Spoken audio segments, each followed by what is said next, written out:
Some good news from some of the banks, but what about the other banks who had these billions in profits now after all the taxpayer bailouts, possibly $140 billion in compensation? As we know, nearly 1 in 10 Americans is still unemployed at the same time, and senior national correspondent Claire Shipman has been looking into this.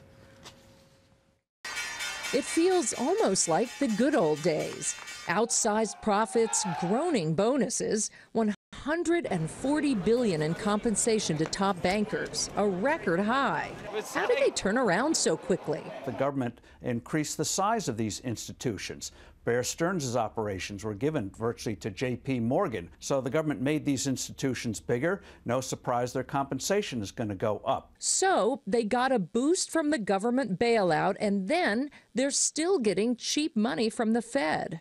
Anyone can borrow money at 1%, lend it at 5%, and make money. Is it a problem? Some say no. What we should be focusing on instead is why are small businesses having a hard time getting credit? Others say the current situation isn't just unfair, it's unhealthy. Without effective regulation of Wall Street, we are almost certain to have a repeat of what happened in 2008. This is a betting parlor. It's mostly a casino. Wall Street is doing what it does best. And you take the greed out of Wall Street, and you've got pavement.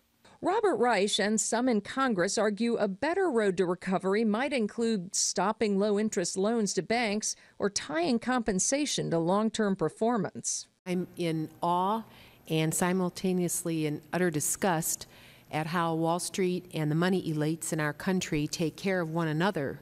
And while all the heated but theoretical debate continues here on Capitol Hill, there are many Americans who are looking at these numbers and feeling them very personally.